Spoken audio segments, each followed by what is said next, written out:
వరకు అయిపోయాయి. ఇప్పుడు మూలం మూలం మంత్రాన్ని చదివి మళ్ళీ కారికలు కూడా చదువుకోవచ్చు.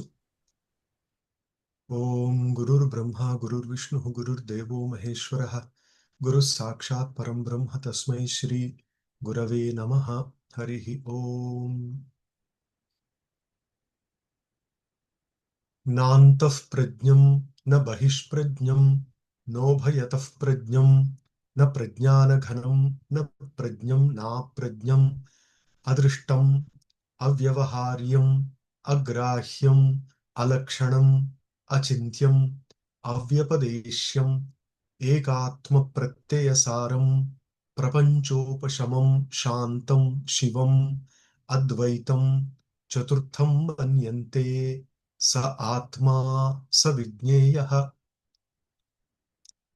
మీరు జాగ్రత్తగా ఒకటొకటి కలుపుకొని చూస్తే మాండూక్యోపనిషత్తు ఓంకారాన్ని వివేచించడంతో మొదలవుతుంది. మనం చూసాం అకారము, ఉకారము, మకారము, ఈ మూడు ఓంకారం యొక్క మాత్రలు, మాత్రాత్రయం అని చూపించి అసలు అన్ని వాక్కులకి మూలం ఓంకారం. అందులో మొదటిది అకారం, తరువాతది ఉకారం, తరువాతది మకారం అని సఖండంగా అఖండంగా ఓంకారాన్ని నిర్దేశించి అది జీవుడికి శరీరం అనే ఉపాధి కలిగినప్పుడు వాటి ద్వారా కలిగే 3 అవస్థలతో సమానమని చూపించారు. అంటే మనం ఈ శరీరంలో ఉన్నప్పుడు మనకి 3 అవస్థలు కలుగుతాయి. ఇంద్రియాలు, మనస్సు ఆయా విషయాన్ని గ్రహించేప్పుడు జాగ్రత్త అవస్థ. విషయాల పూర్వ సంస్కారం వల్ల మనస్సు మాత్రమే భోగాన్ని అనుభవిస్తే అది స్వప్నావస్థ. ఈ రెండూ లేక అజ్ఞానం మాత్రం ఉంటే అది సుషుప్తి అవస్థ అని 3 అవస్థలు. ఈ మూడింటికి విశ్వ, తైజస, ప్రాజ్ఞ అని 3 పేర్లు పెట్టారు. విశ్వము, విషు వ్యాప్తౌ అనే ధాతువు ద్వారా విశ్వం అంటే వ్యాపించినది అని. జాగ్రత్త అవస్థలో జీవుడు లేదా జీవతత్వం అన్ని జ్ఞేయ పదార్థాలను జ్ఞానం ద్వారా కలిసి ఇది జ్ఞేయము, ఇది జ్ఞేయమని తెలుసుకుంటున్నాడు. కాబట్టి తాను అంతా అవుతున్నాడు. ఇది విశ్వస్థితి. కానీ రెండవైన తైజస్సు స్థితిలో తేజోరూపంగా, అంతఃకరణం అనే తేజోరూపంగా ఆయా విషయాలను అనుభవిస్తున్నాడు. మూడవదైన సుషుప్తిలో అజ్ఞాన రూపం మాత్రమే మిగిలింటుంది. కానీ ఇది విశ్వానికి, తైజస్సుకి బీజ రూపం. కాబట్టి ఇది ప్రాజ్ఞ అనబడుతున్న బీజావస్థ. ఈ సుషుప్తి నుంచే మిగతా 2 అవస్థలు కలుగుతాయి. కాబట్టి ఇది బీజావస్థ అని చెప్పొచ్చు. అకారం, ఉకారం, మకారం కలిపి 3 మాత్రల ఓంకారం అయితే, మకారం తర్వాత ఉన్న ఒక నిశ్శబ్దావస్థ, శబ్దం చేత చెప్పబడలేని అవస్థ. అదేంటి?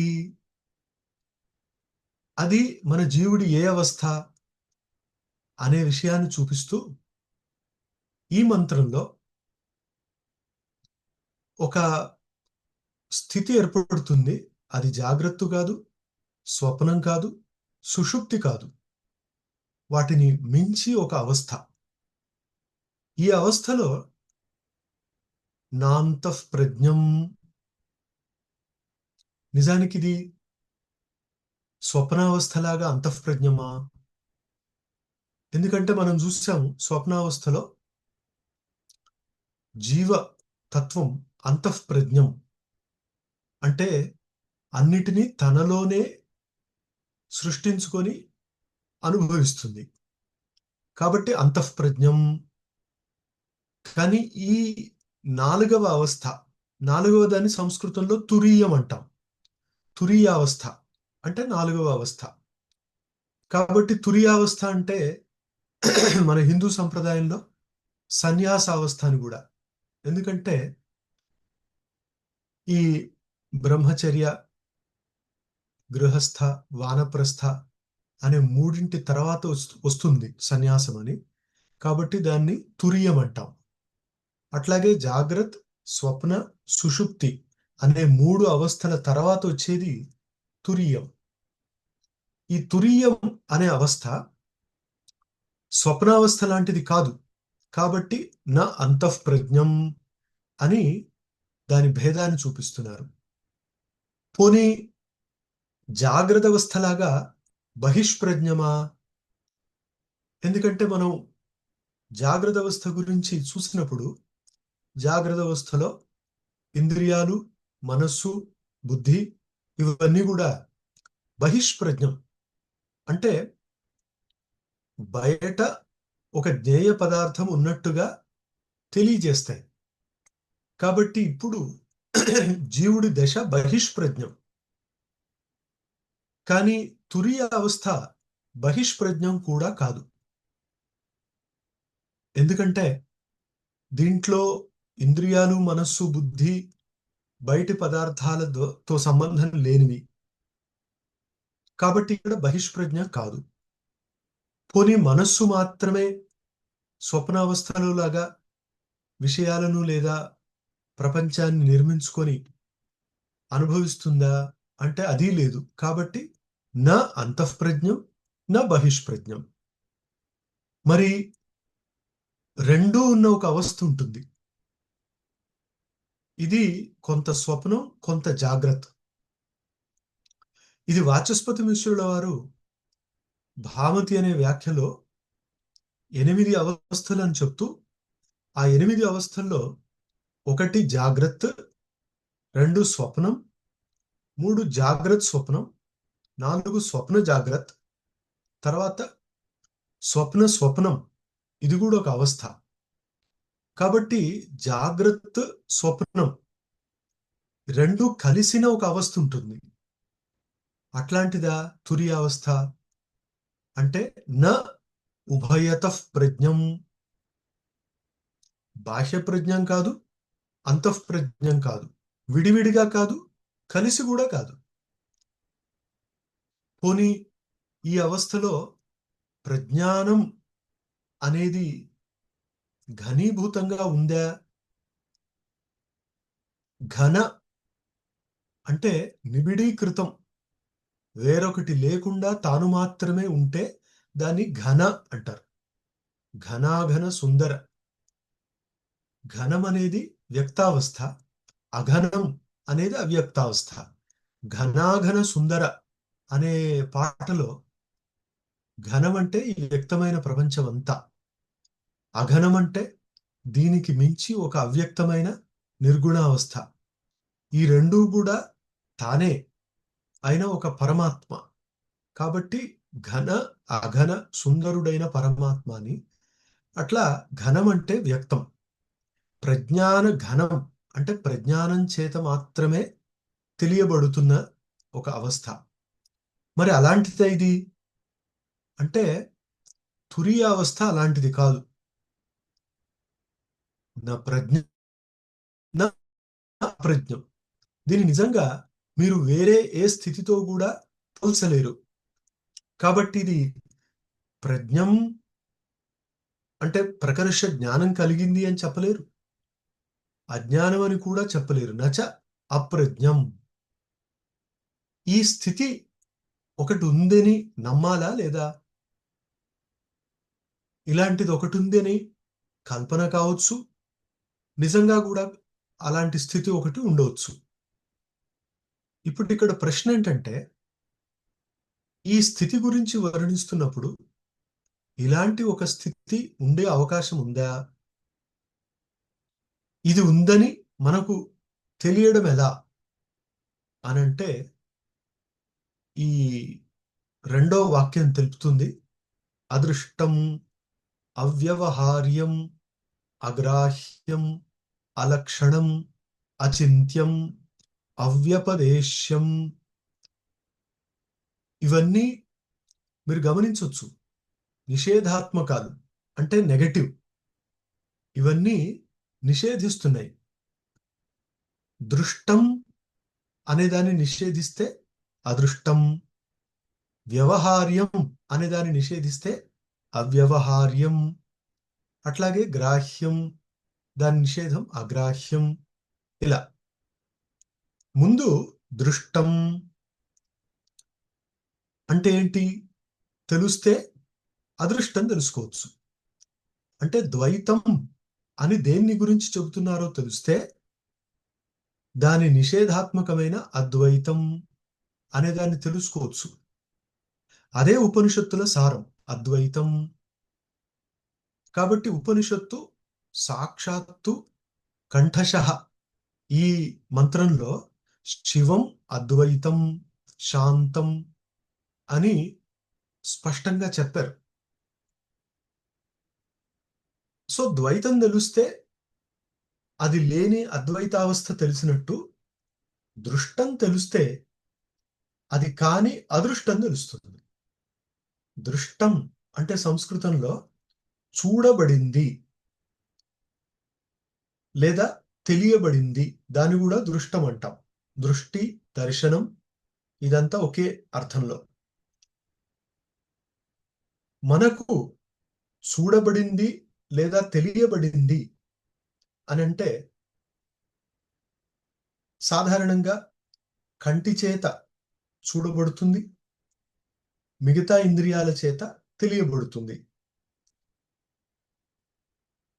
సో మనం ఈ రకంగా కొద్దిగా భేదంతో వాడుతుంటాం శబ్దాల్ని. కంటితో చూశాడు, చెవులతో విన్నాడు, వాసన చూశాడు, రుచి చూశాడు, అన్నిట్లో చూశాడని అంటాం. కాబట్టి చూడడం అనేది జ్ఞానం అనే అర్థంలో. ఇక్కడ దృష్టం అంటే న్యాయశాస్త్రం ప్రకారం రెండు రకాల జ్ఞానం. న్యాయశాస్త్రం మనకు ప్రత్యక్షం అనే దాని గురించి తెలియజేస్తున్నప్పుడు, ప్రత్యక్షం అంటే న్యాయ సూత్రంలోనే చెప్పారు, ఇంద్రియార్థ సన్నికర్షోత్పన్నం జ్ఞానం, అవ్యపదేశ్యం, అవ్యభిచారి, వ్యవసాయాత్మకం, ప్రత్యక్షం అన్నారు. అంటే ఆయా ఇంద్రియాలకు వాటి తగిన విషయాలతో సంబంధం కలిగినప్పుడు ఇంద్రియ అర్థ సన్నికర్ష, సన్నికర్ష అంటే సంబంధం, ఉత్పన్నం జ్ఞానం, అలా కలిగే జ్ఞానాన్ని ప్రత్యక్షం అంటాం. ఈ ప్రత్యక్షం అవ్యపదేశ్యం అంటే నిర్వికల్పకం, అవ్యభిచారి వ్యవసాయాత్మకం, సవికల్పకం. ఇలా రెండు రకాలు. మరొక రకంగా ప్రత్యక్షం రెండు రకాలుగా చెప్పబడుతుంది. ఒకటి బాహ్య ప్రత్యక్షం, ఒకటి ఆంతర ప్రత్యక్షం. అంటే ఇంద్రియాలు అంటే కన్ను, ముక్కు, చెవి, చర్మం ఇవే కదా. ఈ ఇంద్రియాలతో బయటి విషయం తెలిసినప్పుడు బాహ్య ప్రత్యక్షం. కానీ నాకు ఆనందం కలుగుతుంది, సుఖం కలుగుతుంది, నేను ధర్మాన్ని ఆచరించాను, అధర్మాన్ని ఆచరించాను, ఏదో ఒకటి, అది ఎవరికి వాళ్ళకే తెలియాల్సింది కదా. సో తాను ఒకడిగా ఉన్నప్పుడు ధార్మికుడా, అధార్మికుడా, మంచివాడా, చెడ్డవాడా, తాను ఒక్కడిగా ఉన్నప్పుడు ఏం ఆలోచిస్తున్నాడు, చెడు ఆలోచిస్తున్నాడా, మంచి ఆలోచిస్తున్నాడా, ఇది చాలా ముఖ్యం. తాను ఎవరు అంటే ఏకాంతంలో కూడా తాను ఏదో అదే తాను. దీన్ని శీలం అంటారు, అంటే స్వభావం. స్వభావం అనేది గుంపులో ఒక రకం, తానొకడిగా ఉన్నప్పుడు ఒక రకం ఉంటే దాన్ని సంస్కృత భాషలో వ్యభిచారం అంటారు. అంటే ఒక దగ్గర నిలకడగా ఉండకపోవడం అని. ఇంద్రియాలు, మనస్సు ఇవి బయటి విషయాలతో సంబంధం పెట్టుకొని ఒక జ్ఞానం కలుగుతున్నప్పుడు దాన్ని బాహ్య ప్రత్యక్షం అంటారు. కానీ బయట విషయాలతో సంబంధం లేకుండా కేవలం సంస్కార రూపంలో ఇంద్రియాలు, మనస్సు, బుద్ధి అనే మూడు కూడా ధర్మాధర్మాలను, సుఖదుఖాలను, ఇతర భావాలను తెలుసుకున్నప్పుడు అది అంతర లేదా ఆంతర ప్రత్యక్షం. అంటే ఒకటి బాహ్యం, ఒకటి అంతర్గతం. మనము అదృష్టం అనే శబ్దాన్ని చూస్తున్నప్పుడు దృష్టం అంటే ప్రత్యక్షం, ఒకటి బాహ్యం, ఒకటి ఆంతరికం. కానీ ఈ తురీయం అనుకున్న 4వ అవస్థ ఏ ప్రమాణం చేత కూడా తెలియబడేది కాదు. ఇది చాలా ముఖ్యమైన విషయం. దీన్నే బృహదారణ్యక ఉపనిషత్తులో విజ్ఞాతారం అరే కేన వా విజానీయాత్ తదమంతృ అవిజ్ఞాతృ అద్రష్టృ అశ్రోతృ అని చెప్పారు. అంటే ఏంటి అంటే ఈ పరమ చైతన్యం ఏదైతే విశ్వాన్నంతా వ్యాపించి విశ్వ క్రీడని నడిపిస్తుందో ఈ శరీరంలో అదే తక్కువ పరిణామంలో వచ్చింది అనేది శంకరాచార్యుల అద్వైత సిద్ధాంతం. ఈ రకంగా శరీరంలో ఉండి మాట్లాడుతుంది, చూస్తుంది, వింటుంది. ఇది ఏంటి? శరీరంలో ఉండి ఈ పనులన్నీ చేస్తుంది ఇది శ్రోతృ, మంత్రు, విజ్ఞాతృ అనేది ఏది అని జిజ్ఞాస కలిగితే స్పష్టంగా ఉపనిషత్తు అంటే కేనోపనిషత్తు అని సామవేదానికి చెందిన తలవకార ఉపనిషత్తు ఒకటి ఉంది. ఆ ఉపనిషత్తులో ఎంతో స్పష్టంగా చెప్పారు. ఏమంటే నా మనసా తన్మనుతే ఏనాహుర్ మనోమతం తదేవ బ్రహ్మ త్వం విద్ధి. నువ్వు బ్రహ్మ అనే దాన్ని ఒకటి తెలుసుకో. అది కంటి చేత చూడబడదు, కానీ కన్ను చూడడానికి కారణం. అలాగే ఈ చైతన్యాన్ని గురించి మనం వినడం కష్టం, వినబడదు, కానీ అది వినడానికి కారణం. మనం మిగతా వాటిని వినడానికి అది కారణం. ఇదే విధంగా ప్రతి ఇంద్రియ ప్రవృత్తి వెనక తానుగా ఉండి వాటన్నిటినీ నడిపించే ఒక ఆధారం, ఆధార శక్తి, ఇది బ్రహ్మ అని చెప్పారు. కాబట్టి ఈ 4వ అవస్థ అనేది తురియావస్థ అనేది ఇంద్రియాల ద్వారా ఏ విధంగా కూడా తెలిసేది కాదు.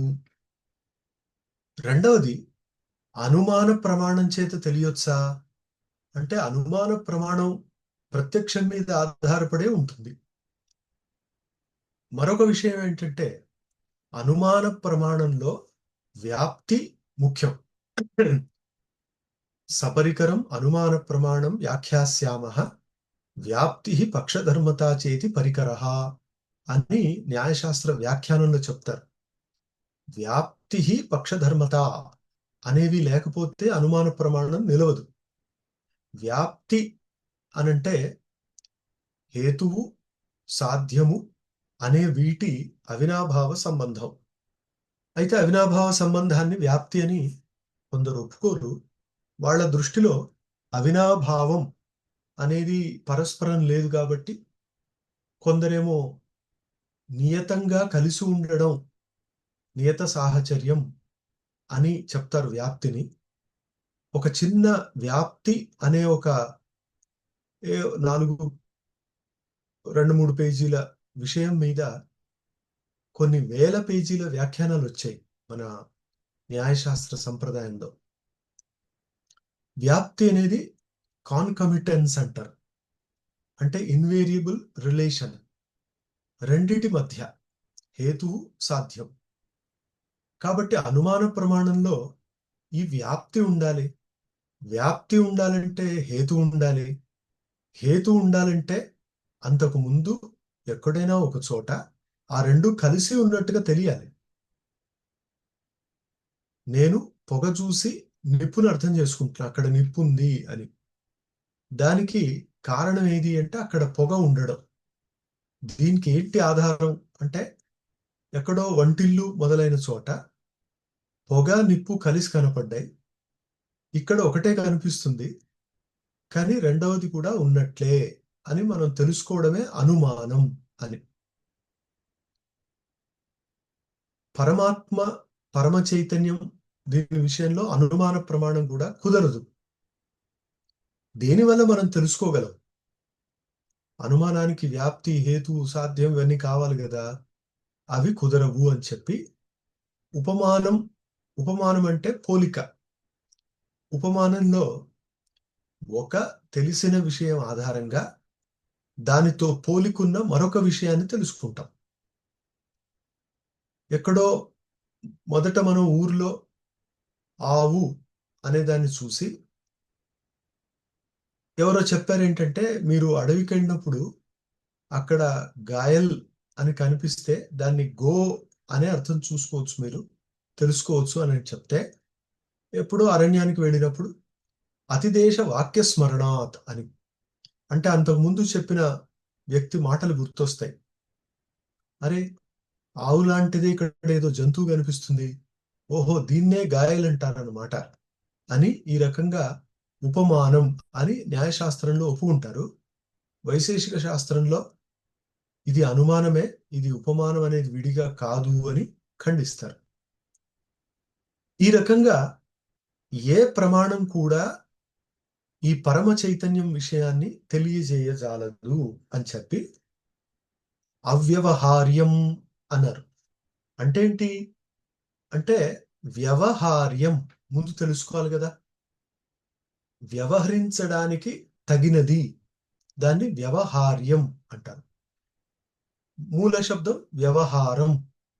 వ్యవహారం, ఆ వ్యవహారం ఏ విషయంలో కుదురుతుందో అది వ్యవహార్యం అని రెండు.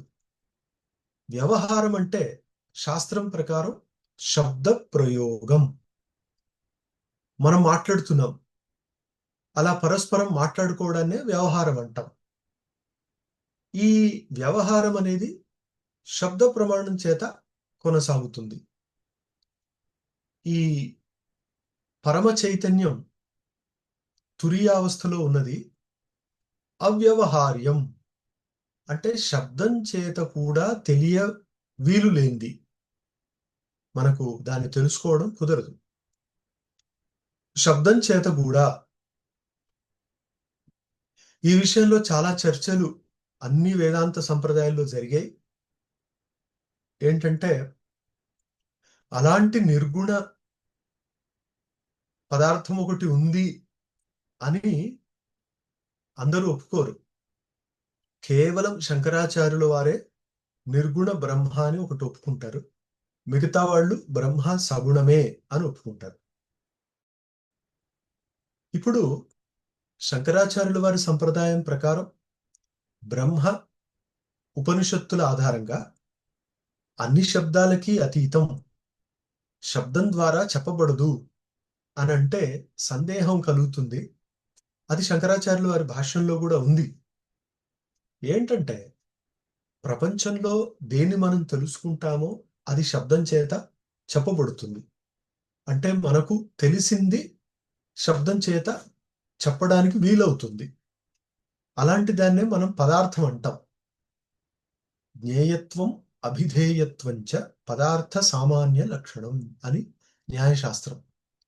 కాబట్టి తెలుసుకోవడానికి తగింది, శబ్దం చేత చెప్పడానికి తగింది, దీన్ని మనం పదార్థం అంటాం. ఈ బ్రహ్మ పదార్థం అనంటే బ్రహ్మ తెలియబడాలి, శబ్దం చేత చెప్పబడాలి.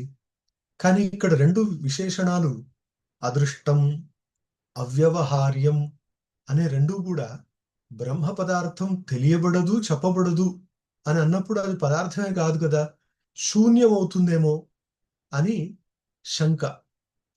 శూన్యం అవ్వచ్చు కదా, అది అసలు లేనే లేదేమో అలాంటిది అంటే, శంకరాచార్యుల వారు ముండకోపనిషత్ భాష్యం మొదట్లో చివర్లో కూడా, మాండుక్య కారికల మొదట్లో చివర్లో కూడా చాలా స్పష్టంగా తెలియజేసింది ఏంటంటే, అద్వైతం అనేది ఉపనిషత్తుల సారం.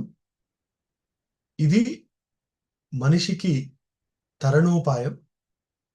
ముక్తి మోక్షం అని ఎవరైనా తహతహలాడితే వాళ్ళకి రాజమార్గం అంటే అద్వైత వేదాంతం అని శంకరాచార్యుల వారు.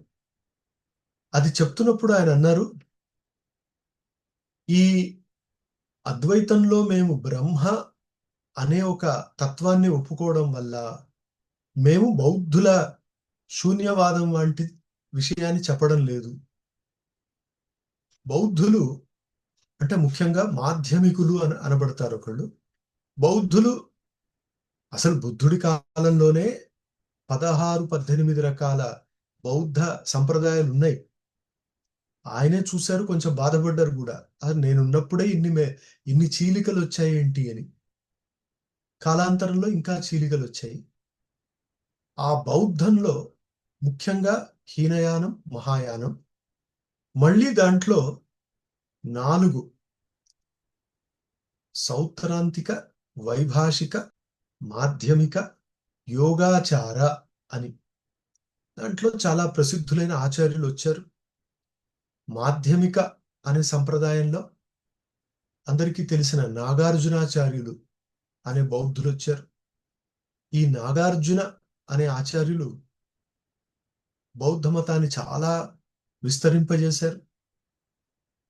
ఆయన గొప్ప రస సిద్ధాంతి కాబట్టి రసశాస్త్రంలో కూడా చాలా గొప్ప యోగదానం. ఆయన మాధ్యమిక కారికలు అని ఒక గ్రంథం రాసి వృత్తి రాశారు. ఆ మాధ్యమిక కారికల్లో శూన్యం అంటే ఏంటి అన్నప్పుడు అస్తి నాస్తి తదుభయ తదనుభయ కోటి వినిర్ముక్తం తత్వం అని చెప్పారు. అంటే ఏదైతే ఈ 4 కేటగిరీస్లో రాదో అది శూన్యం. ఏ 4 కేటగిరీస్ అంటే, అస్థి నాస్తి రెండవది, అస్థి నాస్తి మూడవది, నా అస్థి నా నాస్తి అనేది 4వది. ఇలా ఒక పదార్థాన్ని మీరు మామూలు పదార్థాల్లాగా ఉందని చెప్పలేరు, బొత్తిగా లేదని చెప్పలేరు. అది ఉంది లేదు అని రెండు కలిసినట్టు కాదు, ఆ రెండు లేనిది కూడా కాదు. ఇలా విచిత్రంగా చెప్పారు. దాన్ని అద్వైతంలో అనిర్వచనీయం అని కూడా చెప్పారు. ఇక్కడ అదృష్టం, అవ్యవహార్యం అనే రెండు శబ్దాల చేత ఈ బ్రహ్మ పదార్థం శబ్దం చేత చెప్పబడదు అని ఉపనిషత్తు మంత్రం మనకు తెలియజేస్తుంటే, శంకరాచార్యుల వారు భాష్యంలో ఒక ముఖ్యమైన విషయాన్ని ఈ సందర్భంగా తెలియజేశారు. అదేమంటే, అది మనకు భగవద్గీత 13వ అధ్యాయం భాష్యంలో కూడా వస్తుంది. ఏంటంటే, శబ్దం చేత చెప్పబడడానికి పదార్థంలో ఏదో కొంత ధర్మం, గుణం ఉండాలి.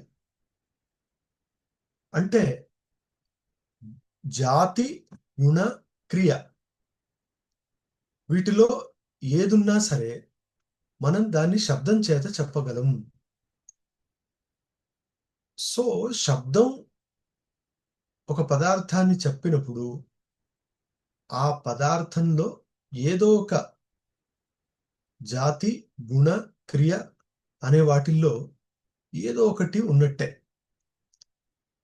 నేను ఇక్కడ మామిడి పండు ఉంది అని అంటే విన్నవాడికి మామిడి పండు, దాని వర్ణం, దాని రసం, గంధం అన్ని తెలుసు కాబట్టి ఆ వాక్యాన్ని అర్థం చేసుకోగలడు. అక్కడ ఓ పిల్లవాడు పరిగెడుతున్నాడు అని అంటే ఆ వాక్యం ద్వారా అతనికి జ్ఞానం కలుగుతుంది. ఎందుకంటే అంతకు ముందే ఇవన్నీ తెలుసు. పిల్లవాడు పరిగెత్తడం క్రియ అని ఎలా ఉంటుందని అంతా తెలుసు. జాతి, గుణము, క్రియ అనే మూడింటిలో ఇవి లేకపోతే శబ్దం చేత చెప్పడం కష్టం.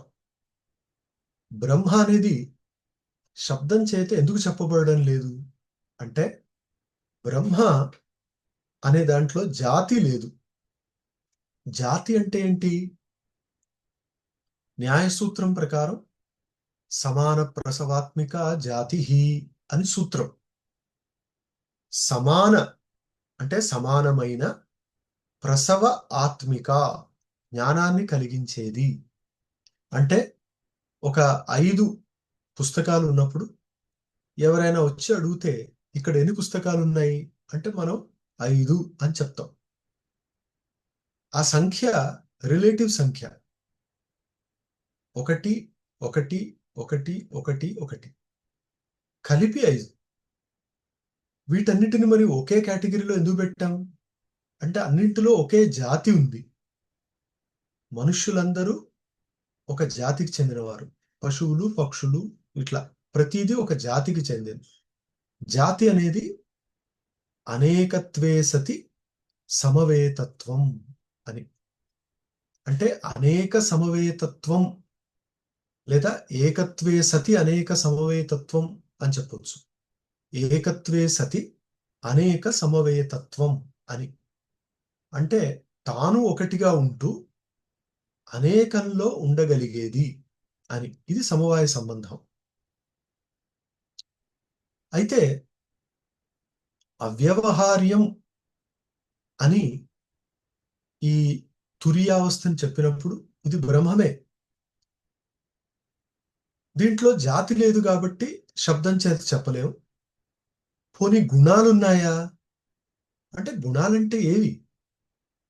రూప రస గంధ స్పర్శ సంఖ్య పరిమాణ పృథక్త్వ సంయోగ విభాగ పరత్వ అపరత్వ గురుత్వ దురత్వ స్నేహ శబ్ద బుద్ధి సంస్కార ధర్మాధర్మ సుఖ దుఃఖ ఇచ్ఛాద్వేష ప్రయత్నాహ.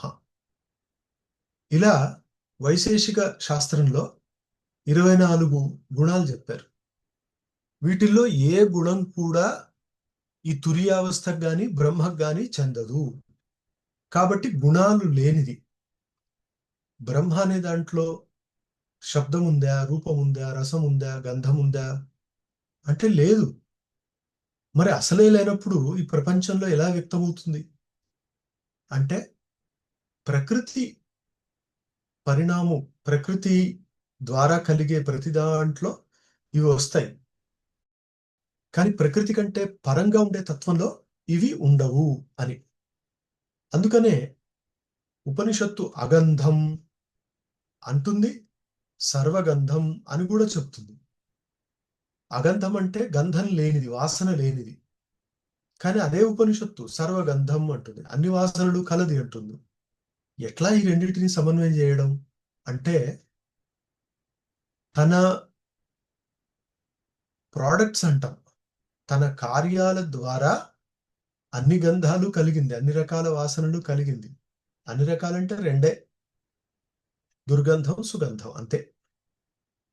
కానీ తానుగా మీరు ఆ శక్తిని అర్థం చేసుకోవాలన్నప్పుడు అది ఏ వాసనలు లేనిది, ఏ రూపం లేనిది, రంగు లేదు, రూపం లేదు, రుచి లేదు, చిక్కదనం లేదు, పొద్దున పొద్దున్నే జెమినీ టీ లాగా.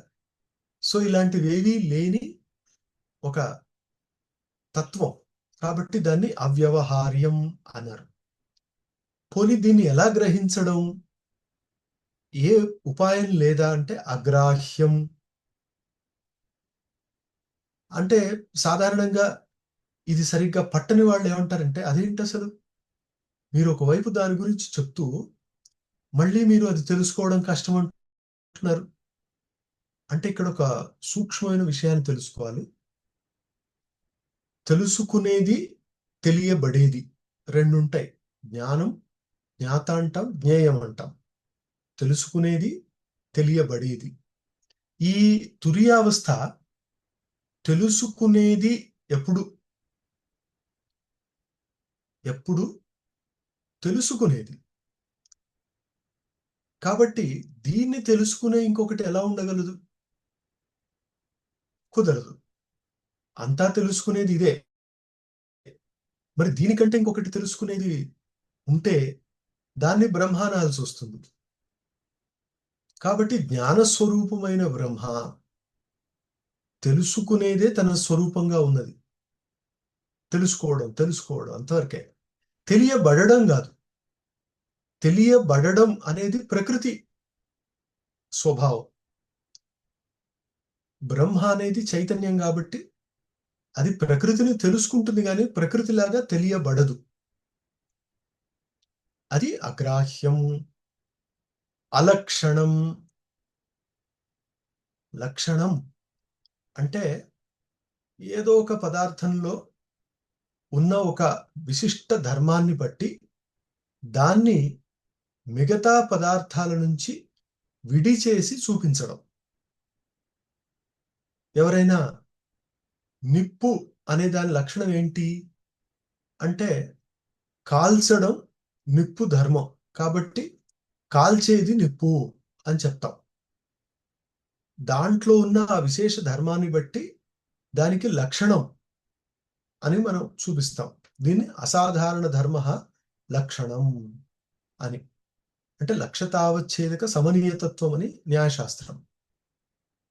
ఆ పదార్థంలో మాత్రమే ఉండే విశేష గుణాన్ని, ధర్మాన్ని మనం ఎత్తి చూపించగలిగితే దానికి లక్షణాన్ని ఇచ్చినట్లే. ఇక్కడ బ్రహ్మ అనే దాంట్లో జాతి గుణ క్రియలు లేవని మనం ముందు చెప్పుకున్నాం కదా. అవేవీ లేనప్పుడు మీరు లక్షణం అని దేని చెప్పగలరు? బ్రహ్మ లక్షణం ఏంటి? కుదరదు కదా. బ్రహ్మలో ఈ గుణాలు, ధర్మాలు అవన్నీ ఉండనప్పుడు మనం లక్షణం ఎలా చెప్పగలం? అప్పుడు మీకు ఒక శంక కలగవచ్చు. మరి బ్రహ్మసూత్రంలో 2వ సూత్రం లక్షణం అని చెప్పాం కదా, జన్మాద్యస్య యతః అని. ఇది బ్రహ్మ లక్షణం కాదా అంటే లక్షణం 2 రకాలు. స్వరూప లక్షణం, తటస్థ లక్షణం. తనతో ఎప్పుడూ ఉండేది స్వరూప లక్షణం, అప్పుడప్పుడు కనపడేది తటస్థ లక్షణం. ఈ జగత్తు యొక్క సృష్టి స్థితి సంహారాలు కలుగజేసేది బ్రహ్మ అనంటే, సృష్టి స్థితి సంహారాలు ఎప్పుడూ ఉండేవి కావు. బ్రహ్మ అనేది ఎప్పుడూ ఉండేది కాబట్టి అది కేవలం తటస్థ లక్షణం అని. బ్రహ్మకి స్వరూప లక్షణం ఏది అంటే బ్రహ్మ సత్యము, జ్ఞానము, అనంతము అని ఉపనిషత్తు, తైత్రీయ ఉపనిషత్తు తెలియజేస్తుంది. అది బ్రహ్మ స్వరూప లక్షణం. మిగతాది తటస్థ లక్షణం. ఇక్కడ ఏం చెప్పారు? అలక్షణం అన్నారు. అలక్షణం అంటే దీనికి ఏ లక్షణం చెప్పలేము అని. అచింత్యం. పోనీ మనస్సుతో మనం ఆలోచించవచ్చా? చింత్యం అంటే ఆలోచించదగినది. అచింత్యం అంటే ఆలోచించడానికి వీల్లేనిది. ఎందుకు? మనస్సు దీని గురించి ఆలోచించలేదా? మరి ఆలోచించదు అని అంటే మనకు ఉపనిషత్తులో మనసా ఏవ ఇదమాప్తవ్యం నేహ నానాస్తి కించన అని ఉపనిషత్తులో మనస్సు ద్వారానే తెలుసుకోమని చెప్పారు కదా. మనస్సు ద్వారా తెలుసుకుంటే అది చింత్యం అవుతుంది, అచింత్యం ఎట్లా అవుతుంది అనంటే మనస్సు కూడా ఇంద్రియాల ద్వారా లభించిన దాన్ని ఆధారంగా మాత్రమే ఆలోచిస్తుంది. ఇంద్రియాల ద్వారా కలగని విషయాన్ని అది ఆలోచించలేదు. ఇంతకుముందు అదృష్టం, అవ్యవహార్యం అని అన్ని రకాల ఇంద్రియాల చేత తెలియడానికి వీలు లేనిది అని చెప్పిన తరువాత ఇప్పుడు అచింత్యం, ఇదే కారణం చేత మనస్సు కూడా దానిని గురించి ఆలోచించజాలదు. ఇదే విషయం కేనోపనిషత్తులో నతన్ మనసా మనుతే మనసా నతన్ మనుతే ఏనావుర్ మనోమతం అన్నారు. కాబట్టి అక్కడ కూడా ఇదే విషయం ఏంటంటే ఈ బ్రహ్మ పదార్థం లేదా తురీయం అనే దాని గురించి మనం మనస్సు చేత ఆలోచన కూడా చేయజాలము అని అవ్యపదేశ్యం. దీని గురించి ఇదమిత్తంగా ఇది ఈ విధం అని చెప్పడం కుదరదు కాబట్టి శబ్దం చేత చెప్పబడజాలది.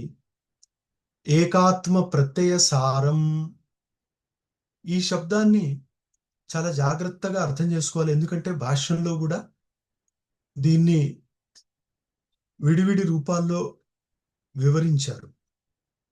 ఏకాత్మ ప్రత్యయ సారం, ఏకాత్మ అంటే ఆత్మ ఒకటే. ఏకః ఆత్మ, ఏకాత్మ. ఆ జ్ఞానము ఏకాత్మ ప్రత్యయ సారం అంటే సారంగా కలిగింది.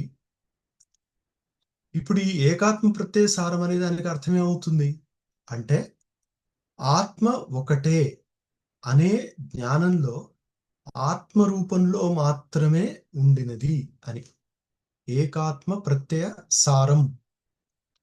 దీన్ని సారం అని కాకుండా మాత్రం అని మీరు చెప్పినా కూడా అదే అర్థం. ఏంటంటే ఒకే ఒక ఆత్మ రూపంలో ఉండినది. ఇది నిజానికి మొత్తం ఉపనిషత్తుల్లో ఏకజీవవాదమా అనేక జీవవాదమా అనంటే ఏకజీవవాదమే అని చెప్పడానికి మంచి ఆధారం. ఏకాత్మ ప్రత్యయ సారం అంటే అన్ని శరీరాల్లో ఉన్నది ఒక ఆత్మతత్వం అని. ఇది కూడా జనాలకు అర్థం కాక, అరే అదేంటి ఆత్మ ఒకటే ఎట్లా అవుతుంది, నేను విన్నది నేను అర్థం చేసుకున్నది వేరు, మరొక వ్యక్తి విన్నది అర్థం చేసుకున్నది వేరు. కాబట్టి ప్రతి వ్యక్తిలో ఆత్మ భిన్న భిన్నంగా ఉండాలి కదా అనంటే శంకరాచార్యుల వారి సంప్రదాయంలో ఏకజీవవాదంలో ముఖ్యంగా దృష్టి సృష్టివాదంలో ఈ మొత్తం జీవరాశి భిన్న భిన్నంగా కనపడడానికి కారణం వాటిలో మనస్సు, బుద్ధి, అహంకారం అనే వాటి వల్ల భేదం ఏర్పడుతుంది. అంటే వీడి మనస్సు వేరు వాడి మనస్సు వేరు, వీడి బుద్ధి వేరు వాడి బుద్ధి వేరు, కాబట్టి ఇద్దరి సుఖదుఖ అనుభవాలు వేరు, ఇద్దరి ఇతర అనుభవాలు వేరు. కానీ అనుభవాలు వేరంత మాత్రాన వాటన్నిటికీ మూలమైన ఆత్మ కూడా వేరు అని చెప్పడం కుదరదు. ఎందుకంటే సుషుప్తిలో అందరూ ఒకే అనుభవాన్ని పొందుతున్నారు. అక్కడ బ్రాహ్మణ క్షత్రియ వైశ్య శూద్ర భేదం లేదు, ధనికులు నిర్ధనులు అన్న భేదం లేదు, మిగతా ఏ రకాల భేదాలు లేవు. అది సుషుప్తి. ఇప్పుడు ఇక్కడ మంత్రంలో చెప్పబడుతుంది కూడా సుషుప్తి తర్వాత వచ్చే తురియం. కాబట్టి ఈ తురియం అనేది ఏకాత్మ ప్రత్యయ సారం. మనకు అద్వైత వేదాంతం ప్రకారం సుషుప్తిలో అందరూ సమానం కదా, ఏ భేదాలు లేవు కదా. కాబట్టి జీవము లేదా ఆత్మ అనేది ఒకటి అని చెప్తే ఈ తురీయావస్థలో అందరూ ఆత్మస్వరూపులే. దానికి ఇది ఆధారం అని ఏకాత్మ ప్రత్యయ సారం అనే శబ్దం చేత చెప్పడం జరిగింది. తర్వాత ప్రపంచోపశమం. ప్రపంచ అనే శబ్దానికి అర్థం ఏంటి అంటే ప్రపంచం అంటే ఏంటి, విస్తరించినది అని అర్థం.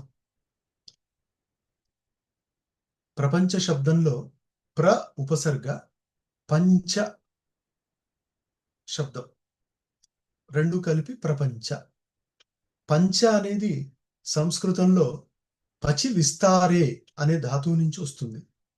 ప్రపంచయతి అని. పచి విస్తారే అంటే విస్తారం, వ్యాపించినది, విస్తరించినది. దీన్ని సంస్కృతంలో ఎలా చెప్పాలంటే ప్రపంచం అని చెప్తే సరిపోతుంది. ఈ ప్రపంచం అంటే విశ్వం, జగత్తు, విశ్వం. ఇది ఈ ప్రపంచం అనేది జాగ్రత్త అవస్థలో ఉందా? ఉంది కదా. కాబట్టే మీరు వింటున్నారు, నేను మాట్లాడుతున్నాను. స్వప్నావస్థలో ఉందా? తప్పక ఉంది. ఎందుకంటే ఆ అవస్థలో మళ్ళీ మనం ఎవరో మాట్లాడుతుంటే ఎవరో వింటున్నారు, అనుభవాలనేవి ఉన్నాయి. కాబట్టి ప్రపంచం జాగ్రత్తలో ఉంది, స్వప్నంలో ఉంది. సుషుప్తిలో ఉందా అంటే ఆలోచిస్తే సుషుప్తి స్థితి కలుగుతున్నప్పుడు లేదు, ప్రపంచం లేదు. కానీ సుషుప్తి నుంచి బయటకు వచ్చిన తర్వాత ప్రపంచం అనేది మళ్ళొకటి ఉన్నట్టుగా తెలుస్తుంది కదా. దీన్ని బట్టి ఏం తెలుస్తుంది అంటే సుషుప్తిలో లేకపోవడం, బయటకు వచ్చి జాగ్రత్త అవస్థలో చూస్తే ఉన్నట్టుగా కనపడడం. ఇలా ఒకప్పుడు ఉండి లేదు అన్నట్టుగా ఉండే పదార్థాన్ని మిథ్య అంటాం. ఈ ప్రపంచం అనేది లేదా జగత్ అనేది మిథ్య అని ఆదిశంకరుల వారు చూపించింది ఈ కారణం చేత. కాబట్టి ప్రపంచం అనుభవ విషయంగా లేకపోయినా సంస్కార రూపంలో ఉంది. కాబట్టే వాడు జాగ్రత్త అవస్థకు వచ్చిన తర్వాత మళ్ళీ ఈ ప్రపంచం అనేది ఒకటి ఉన్నట్టుగా తెలుస్తుంది. ఈ విధంగా జాగ్రత్త, స్వప్న, సుషుప్తుల్లో ఏదో ఒక రూపంలో ప్రపంచం ఉంది. కానీ తురీయ అవస్థలో ప్రపంచ ఉపశమం, ఈ ప్రపంచం అనేది శాంతించింది. నశించిందని చెప్పట్లే, శాంతించింది. అంటే ఏంటి అంటే అవిద్య అనేది వ్యాకరణంలో కూడా పరమలఘు మంజుషలో చెప్పినట్టుగా భ్రమ పరంపర, భ్రమ సంస్కార అన్యతర పరంపర ఇవ అవిద్య అని చెప్పినట్లు భ్రమ కలగడమే అవిద్య. కానీ ఈ అవిద్య వల్ల సంస్కారాలు ఏర్పడి ప్రపంచ అనుభవం కలుగుతున్నప్పుడు ఆ సంస్కారం లేనట్టుగా అయిపోతే దాన్ని మనం ఉపశమం అంటాం. దీన్ని బౌద్ధులు కూడా నిర్వాణం అన్నారు. అంటే ఆయా సంస్కారాలు ఆయా దశలో లేకపోవడం, ప్రపంచోపశమం. కాబట్టి శాంతం, శాంతం అంటే కేవలం అవ్యక్త రూపంలో ఉండడం.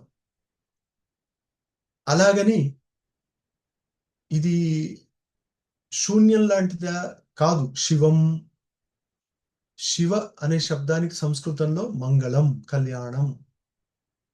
శివ శర్మ, శర్మ శాత సుఖాని చ మంగళం భవికం భవ్యం అనే అమరకోశంలో చెప్పినట్టుగా శివం అంటే మంగళం.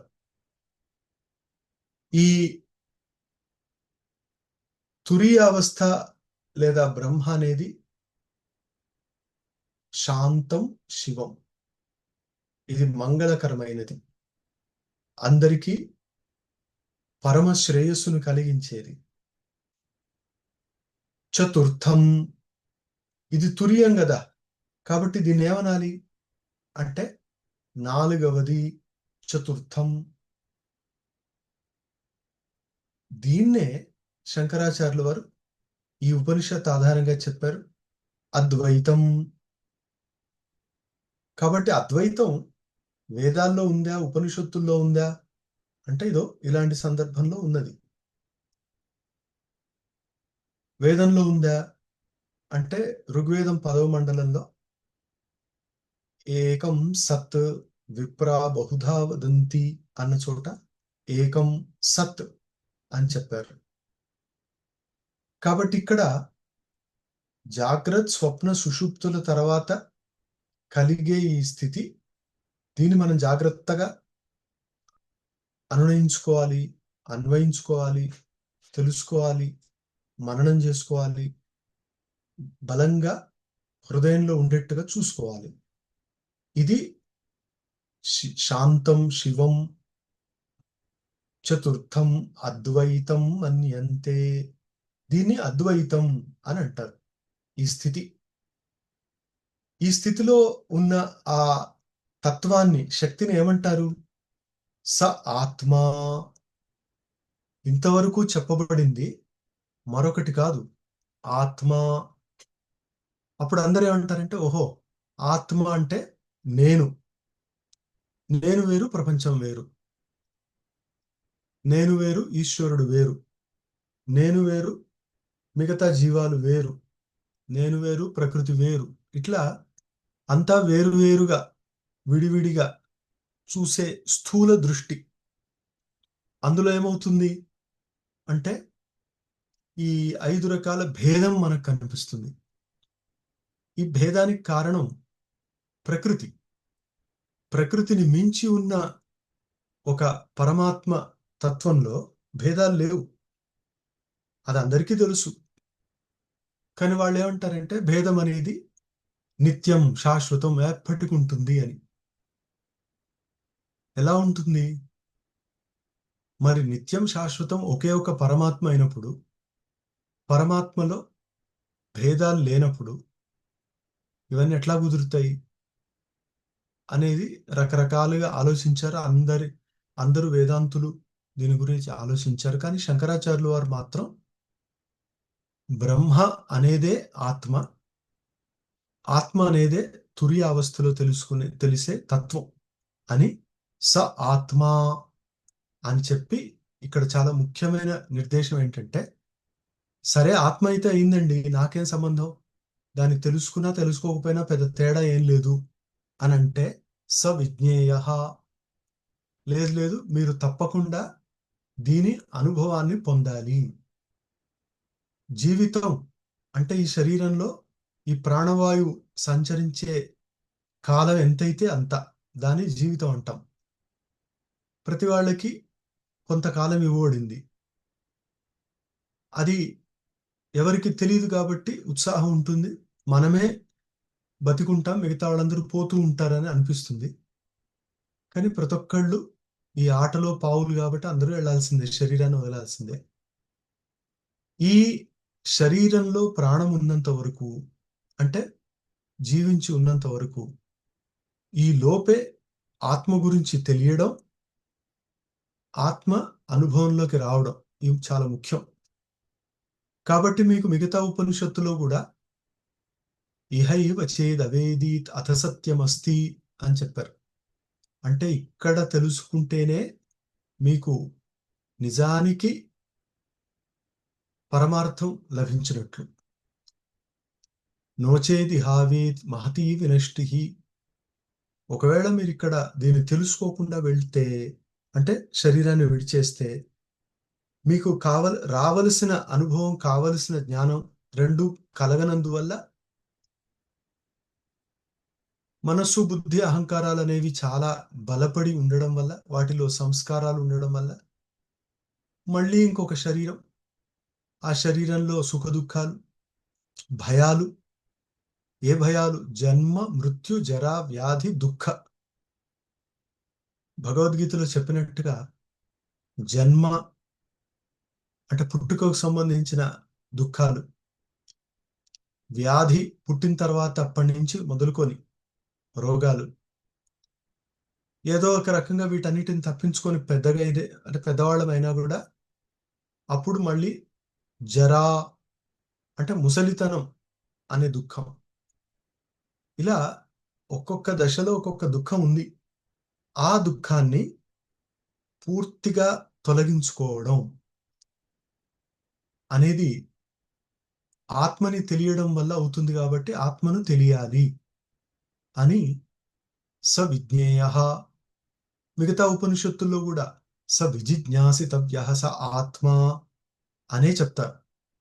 అట్లా ప్రతి చోట ఉపనిషత్తులో చాలా బలంగా ఏం చెప్తున్నారంటే, ఆత్మని తెలుసుకోండి, మీరెవరో తెలుసుకోండి. తెలుసుకోవడం వల్ల ఏం లాభం అని ఎవరైనా అడిగితే, ఇదే మనకు పరమ నిశ్రేయస కారణం అని శంకర భాష్యంలో కూడా, అంటే మనకు చాలా గొప్ప మేలు కలిగించేది ఆత్మ సాక్షాత్కారం, ఆత్మదర్శనం. మరి నేను నన్ను ఏమని తెలుసుకోవాలి? శరీరం అని తెలుసుకోవాలా? ఇంద్రియాల, మనస్స, బుద్ధి, అహంకారం, నేనెవరు అనంటే ఇవేవీ నేను కాదు అని శంకరాచార్యుల వారు మనీషా పంచకంలో గాని మిగతా పంచశ్లోకిలో గాని చెప్పారు. నా భూమిర్న వాయు అనే శ్లోకంలో నేను భూమిని కాదు, వాయువుని కాదు, అగ్నిని కాదు, నీటిని కాదు, ఆకాశాన్ని కాదు, మరెవరు అంటే తదేకో వశిష్ట శివ కేవలోహం సుషుప్త్యేక సిద్ధ. సుషుప్తిలో మాత్రమే అనుభవంలోకి వచ్చే చైతన్యాన్ని నేను. తదేకోవశిష్ట, అప్పుడు నేను మాత్రమే సుషుప్తి అవస్థలో, తుర్యావస్థలో ఉండిపోతాను. నేను కేవలః. కేవలః అంటే మరొకటి లేని వాడిని. మరి నా రూపం ఏంటి? శివః.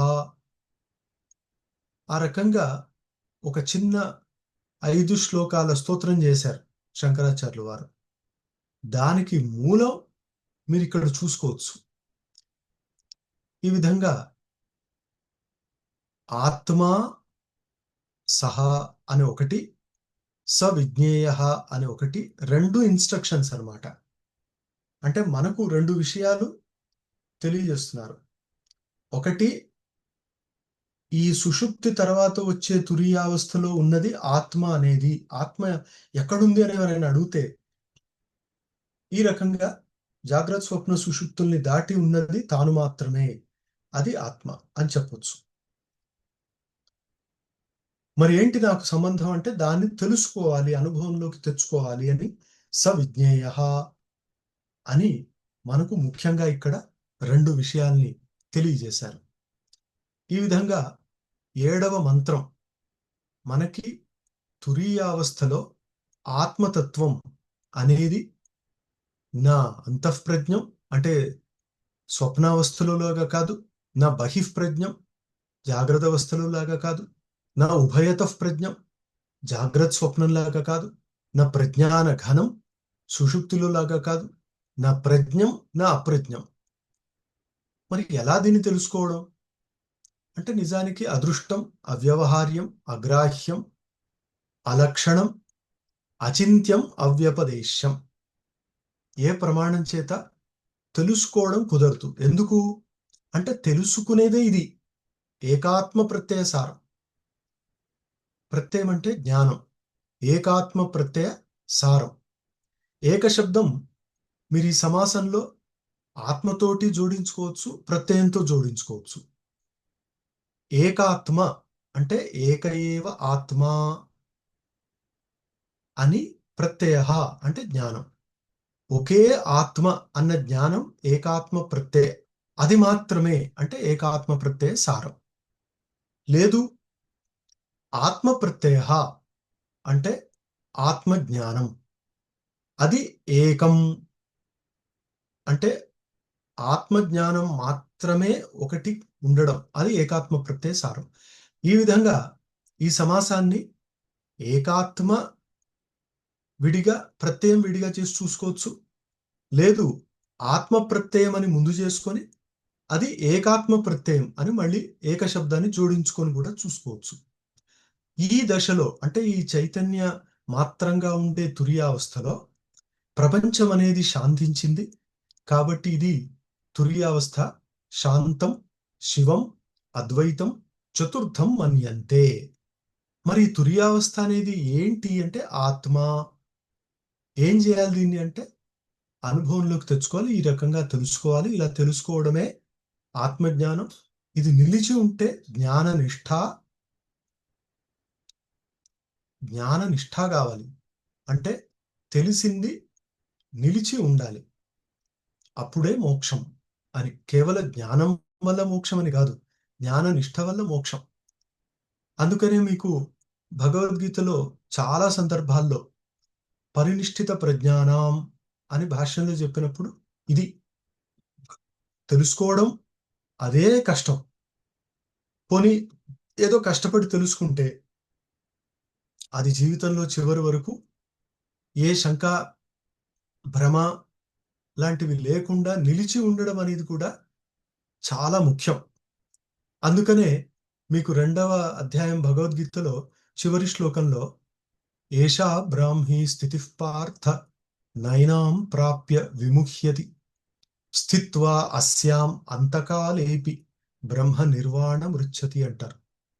అస్యాం అంతకాలేపి స్థిత్వా, అంతకాలే అపి అన్నారు. అంటే జీవితం చివరి క్షణాల్లో కూడా ఇందులోనే ఉంటే, అంటే ఏంటి, జీవితం అంతా ఇదే నిష్ఠతో ఉండాలి అని అక్కడ కూడా సూచించారు. ఇక్కడ కూడా అదే సూచిస్తున్నారు.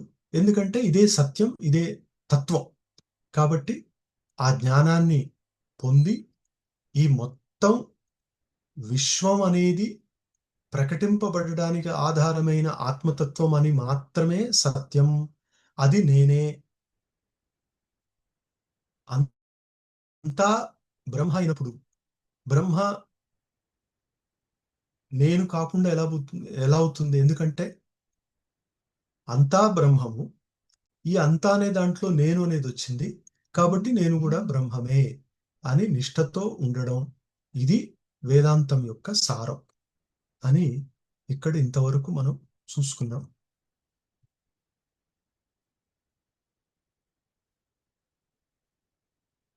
రేపు బ్రహ్మసూత్రాలు.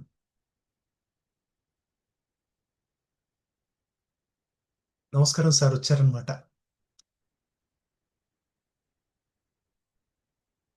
సార్ మీరు మ్యూట్ లో ఉన్నారు.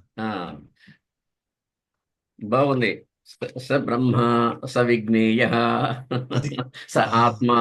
సవిజ్ఞేయ అని. ఉత్తమం ఉత్తమం. ఏమైనా తెలుసుకోదలుచుకుంటే అడగచ్చండి. యత్కిమపి ప్రశ్నమిచ్చంది జ్ఞాతుమిచ్చంది అథవా వక్తుమిచ్చంది. వక్తుమిచ్చంది. తథాపి ఏమైనా చెప్పదలుచుకుంటే కూడా చెప్పచ్చండి. ఓ, సో చెప్పండి ప్రసాద్ గారు.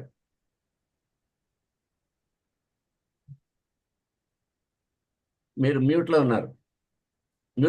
మీరు ప్రసాద్ గారు, మీరు మ్యూట్లో ఉన్నారు. ప్రసాద్ గారు మీరు మ్యూట్ అన్మ్యూట్. అది అవ్యవహార్యం, అవ్యపదేశ్యం. అవ్యవహార్యం. ప్రసాద్ గారు మీరు మీరు మ్యూట్లో ఉన్నారు.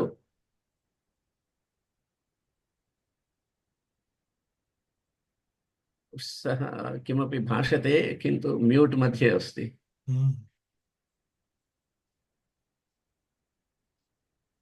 ప్రసాద్ గారు మ్యూట్లో ఉన్నారు, మీరు అన్మ్యూట్ చేసి మాట్లాడండి.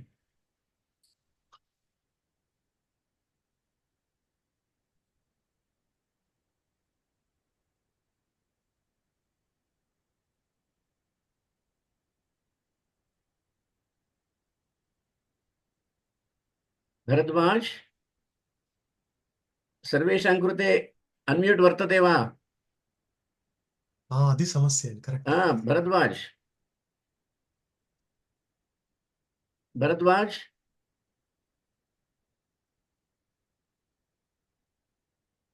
భరద్వాజ్ లేనట్టున్నాడు. నాస్తి ఇవ దృశ్యతే తత్ర. సరే, ఈ రోజు ఇంతే అనుకోవాలి, రేపు డిస్కస్ చేద్దామండి. Okay okay. అన్మ్యూట్ కర్తుం న ప్రభవంతి జనాః. సత్యం సత్యం. మహ్యం కో-హోస్ట్ ఇతి దత్తవాన్ పదం తస్మాత్ అహం వక్తుం పారయామి, అన్యే వక్తుం న పారయంతి. అస్తు నామ శ్వః పశ్యామः. అంతే సార్. ప్రసాద్ మహాశయः కిమపి వక్తుమిచ్చతి, సः అధ్యయనం కుర్వన్ అస్తి. సార్ ఇప్పుడు అన్మ్యూట్ అయింది. చెప్పండి ప్రసాద్. మనకి కేవలాద్వైతంలోనే మనకి ఈ ఏకాత్మ అనేది మనం చూస్తున్నాము. ఆ, యోగంలో నిర్వికల్ప సమాధిలో గురించి చెప్తారు కదా. అక్కడ మరి అది అది అద్వైతాన్ని తెలియజేయట్లేదా? యోగులు సాంఖ్యులు కూడా ద్వైతులనే మనం నమ్ముతున్నాం కదా అది ఆచార్య. సాధారణంగా పైన పైన తోచే మాట, కానీ మనం యోగ భాష్యంలో స్పష్టంగా వాళ్ళు అన్నారు విశ్వం మిథ్యాకల్పం అని.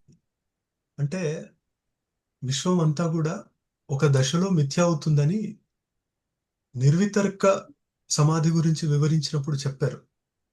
కాబట్టి స్థూలంగా ద్వైతం ద్వైతం అనుకున్నా కూడా కృతార్థం ప్రతి నష్టమపి తదనష్టం తదన్య సాధారణత్వాత్ అనే సూత్రాన్ని కూడా బాగా అన్వయించుకుంటే అసలు చైతన్యం మాత్రం ఉండడమే కైవల్యం. అక్కడ వేరొకటి ఉండదు కాబట్టి అది అద్వైతం. వేరొకటి కూడా ఉంటే కైవల్యం అని అనడం కుదరదు. కాబట్టి అద్వైతం అనేది సాంఖ్యయోగానికి కూడా మాన్యమనే చెప్పాలి.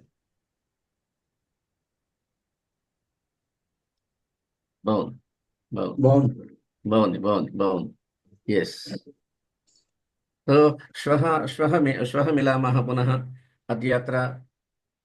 అంతే సార్, ఆ, కలుద్దామండి. ఆ. హరి ఓం. సహనావవతు సహనౌ భునక్తు సహ వీర్యం కరవావహై తేజస్వినావధీతమస్తు మా విద్విషావహై. ఓం శాంతి శాంతి శాంతి. పునర్మిలామः శ్వः ప్రాతः 7:00 బ్రహ్మసూత్రాणां అధ్యయనే వ్యాఖ్యానం శృణుమः ఆచార్యस्य ధన్యవాదాలు సార్. ముखात्. ఆచార్యस्य సార్ ముखात्. अस्तु.